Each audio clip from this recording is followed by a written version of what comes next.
बिस्मिल्लाहिर्रहमानिर्रहीम। अस्सलाम वालेकुम दोस्तों, अमीर होना चाहते हैं? बिल्कुल आसान और सादा सी टिप है, और वो ये है कि अल्लाह के नाम पर खर्च करना शुरू कर दें। लोगों का कोई एतबार नहीं, अपने रब से बिजनेस शुरू कर दें।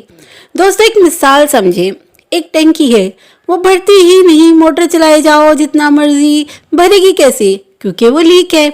जब तक लीक बंद नहीं करेंगे टंकी नहीं भर सकती, कोई कुछ भी कर ले। इसी तरह अमीर बनना है तो पहले ये पता चलाएं कि पैसा बच क्यों नहीं रहा, कहाँ लीकेज है। आपको अपने फाइनेंसिस को अंडर कंट्रोल करना ही पड़ेगा। ये सब बातें आपको फिंगर टिप्स पर पता होनी चाहिए कि आपने कहाँ कहाँ और कितना पैसा खर्च करना है। अपने बजट के अंदर ही रहना है, फजूल खर्ची किसी सूरत नहीं करनी। जब तक ये सब ध्यान से नहीं करेंगे ये लीक बंद नहीं होगी, तब तक बात नहीं बनेगी। आपको ये बात समझनी होगी कि आपका पैसा जाता कहाँ है। पूरा बजट हर महीने आपकी डायरी पर लिखा हुआ होना चाहिए। औलाद पर खर्च करना बरकत का बाइस है, लेकिन ये जानना जरूरी है कि आप हर महीने अपनी औलाद पर कितना खर्च कर रहे हैं, कितना खर्चा आपको करना चाहिए। ग्रोसरी कितने की, आपने एजुकेशन पर कितने पैसे लगा दिए, कितना घर पे खर्च किया, कितने पैसे आउटिंग पर खर्च कर दिए। हम शोबाजी के चक्कर में बहुत सा पैसा उड़ा देते हैं। कहाँ लिखा है जनाब के कपड़े बहुत ही महंगे होने चाहिए? तो जब तक आप इसके हेड्स नहीं बनाएंगे, आपकी तनख्वाह के मुताबिक बजट नहीं बनाएंगे, आप इस लीक को बंद कर ही नहीं सकते। एक और अहम बात यह कि कभी भी कुछ भी खरीदे रसीद जरूर लिया करें और इसको इकट्ठा किया करें। इखराजात में इस रसीद के मुताबिक जो भी अमाउंट है उसे लिखा करें, तभी पता चलेगा ना कि क्या लिया और कितने का लिया। हम रसीद अगर दुकानदार से ले भी लें तो फौरी तौर पर उसको ज़ाया कर देते हैं, फेंक देते हैं। किसी मेडिकल स्टोर पर जाएं, वहाँ तो अक्सर रसीद मिलती ही है ना। कितने लोग होंगे जो खुद से डिमांड करते हैं रसीद की। गिन गिन के खर्च करने को यहाँ मैं नहीं कह रही, मगर हर खर्चा आपको मालूम ज़रूर होना चाहिए।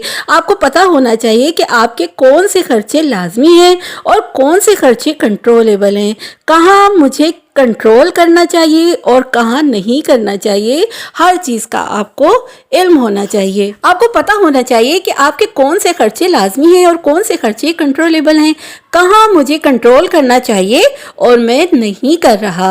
अब आ जाए इस तरफ कि मेरी ये कमिटमेंट थी कि मैंने हर महीने 5% अल्लाह की राह में देना है। अब करना क्या होगा कि आपको जब जब अल्लाह की राह में देना है उसको नोट करना है, लिखना है, तभी तो मालूम होगा ना कि कितना दिया। दोस्तों खर्चे 3 तरह के होते हैं जो हर हाल में हमें करने ही होते हैं। पहली तरह के खर्चे वो होते हैं जो कि हर हाल में होने ही होते हैं और वो हमारे मस्ट होते हैं। दूसरी तरह के खर्चे होते हैं रिप्लेसेबल।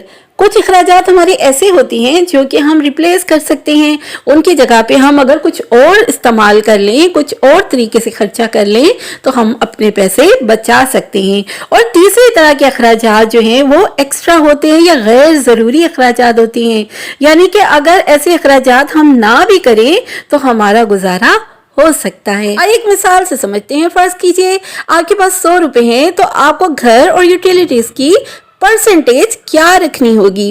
यूनिवर्सली एक्सेप्टेबल है दोस्तों कि आपके घर का किराया 25% से ज्यादा नहीं होना चाहिए, आपकी यूटिलिटीज 15% से ज्यादा नहीं होनी चाहिए, आपका मेडिकल 2% से ज्यादा नहीं होना चाहिए, आपकी ग्रोसरी 30% से ज्यादा नहीं होनी चाहिए, एजुकेशन का बिल 15% से ज्यादा नहीं आना चाहिए। अब ये परसेंटेज हासिल करने के लिए आपको क्या करना होगा? यकीनन आपको अपने अखराजात गिनने होंगे। गिनेंगे तो पता चलेगा ना। अब एक और चीज आपने इंश्योर करनी है तमाम अखराजात और यूटिलिटीज वगैरह से भी पहले, और वो है बचत। लोग इंश्योरेंस करवा लेते हैं, बचत के चक्कर में कमेटियां डाल लेते हैं, मगर होता क्या है दोस्तों, इंश्योरेंस एक अच्छी खासी अमाउंट आपकी जो है वो एक साइड पे कर देती है और आप कंपनियों को ही पे करते रह जाते हैं।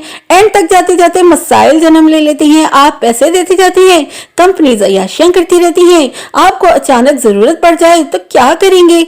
यही हाल कमेटी का है, उधर कमेटी आई और इधर खर्च, पता भी नहीं चलेगा कि गई कहाँ। इससे बेहतर है कि जितनी अमाउंट आप इंश्योरेंस में दें या कमेटी में दें, उतनी अमाउंट अपने पर्सनल अकाउंट में लाजमी तौर पर जमा करते रहें। कोई रोक तो नहीं रहा, आपको ये काम खुद अपने लिए, अपनी फैमिली के लिए करना है। अगर खुदा न खास्ता कोई मसला दरपेश हुआ हेल्थ का या कोई और इमरजेंसी हो गई, तो मेरे अकाउंट में कुछ पैसे, कुछ अमाउंट पड़ी हो जो मैं इस्तेमाल कर सकूं। इसी तरह कोशिश करें कि लोन भी ना लें, आपके बजट का बेड़ा गर्क हो जाएगा। 20 साल की लंबी इंश्योरेंस करवाकर आपका क्या ख्याल है दोस्तों कि 20 साल बाद आपका रब आपकी मदद नहीं करेगा? जो आज पाल रहा है वो 20 साल बाद नहीं पालेगा।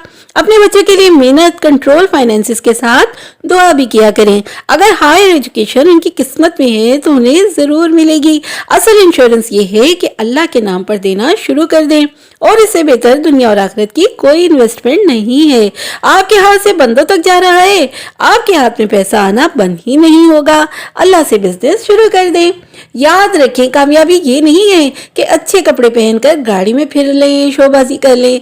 कामयाबी ये है कि आपके अंदर कॉन्फिडेंस कितना है, आपको बात करने का तरीका आता है, आंखों में आंखें डालकर आप कम्युनिकेशन कर सकते हैं, कितनी कम्युनिकेशन स्किल्स आपके अंदर हैं, आपके पास इल्म की दौलत है नहीं है, दुनियादारी का आपको पता है।